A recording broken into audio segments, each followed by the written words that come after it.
કષ્ટથી કષ્ટભંજન સુધી ભાગ 2 જન્મ અસ્ત થતા પહેલા જન્માષ્ટમી. અમદાવાદની એક મોડર્ન યુવતી હતી. એનું નામ હતું સ્નેહા. ઘરની એકમાત્ર દીકરી. અભ્યાસમાં તેજ, સુંદર અને સ્વતંત્ર વિચારો ધરાવતી. બધું સાજું હતું સિવાય એક બાબતને. એ પ્રેમમાં પડી ગઈ હતી અને એ પ્રેમ એના જીવનનો સૌથી મોટો વિશ્વાસ હતો.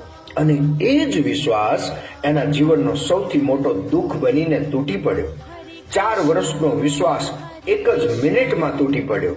જ્યાં સ્નેહા મીઠા સપના જોતી હતી, ત્યાં હવે રોજ બોટલ અને સિગરેટ એના સાથી હતા. રોજ રાત્રે દારૂમાં ડૂબતી અને રોજ સવારે તૂટી ગયેલી આંખોથી દુનિયાને માફક પડતી. જીવન ઉજાસથી અંધકાર તરફ જતું રહ્યું.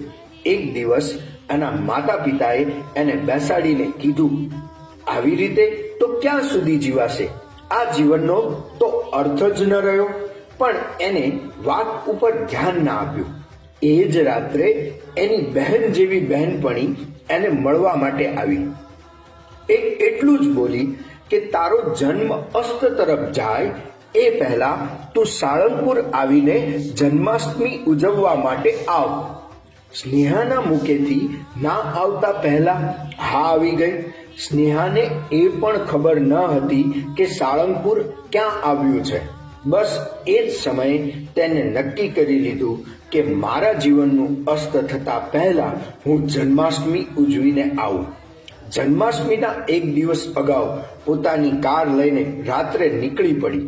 રસ્તામાં ન ભૂખ લાગી ન થાક લાગ્યો. જેમ કે દાદાએ જ એને હાથ પકડીને બોલાવી હોય. મંદિરના દરવાજા ખુલ્યા નહીં એ પહેલા તે ત્યાં પહોંચી ગઈ. મંદિરના દરવાજા ના ખુલ્યા ત્યાં સુધી તે ત્યાં દરવાજા પાસે જ બેસી રહી. સવારના દર્શનમાં એ પહેલી વાર કષ્ટભંજન દાદાને જોયા. આંખોથી અશ્રુના ધોધ વહી ગયા. શરીર તો દાદાની મૂર્તિ સમાન શાંત હતું, પણ અંદર એવી બૂમો પાડતી કે આંખથી આંખ મળે નહીં. એણે દાદાને પૂછ્યું, શું મારે ખરેખર તૂટી જવું જોઈએ દાદા? શું મને કોઈ પણ તોડી નાખે તો મારે જીવન છોડી દેવાનું? દાદાના ચહેરા પર દેખાતી ઓજસ, શાંતિ અને રાક્ષસને હરાવનાર ભયાનકતા.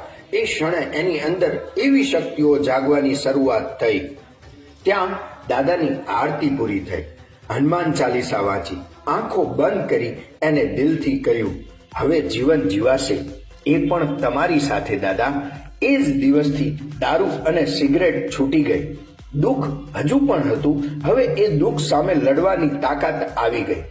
રોજ સવારે હનુમાન ચાલીસા, દર શનિવારે ઉપવાસ અને દર મહિને સારંગપુર દર્શન એના જીવનનો ભાગ બની ગયો. 6 મહિનામાં એણે સ્વતંત્ર થેરાપી સેન્ટર શરૂ કર્યું.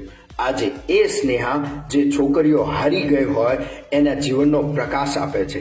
આજે પણ મનમાં એક જ વાત કહે છે, સારું થયું મારો જન્મ અસ્ત થતા પહેલા જન્માષ્ટમી ઉજવવા માટે સારંગપુર આવી ગઈ. જય શ્રી રામ, જય કષ્ટભંજન દાદા. તમે પણ તમારા જીવનનું અસ્ત ના થાય એ પહેલા જન્માષ્ટમી ઉજવવા માટે સારંગપુર પધારો. જય શ્રી રામ, જય કષ્ટભંજન દાદા. અને જો તમને મારો આ વિડીયો પસંદ આવે તો ખાસ ફોલો, લાઈક અને શેર કરવાનું ના ભૂલતા. જય શ્રી રામ.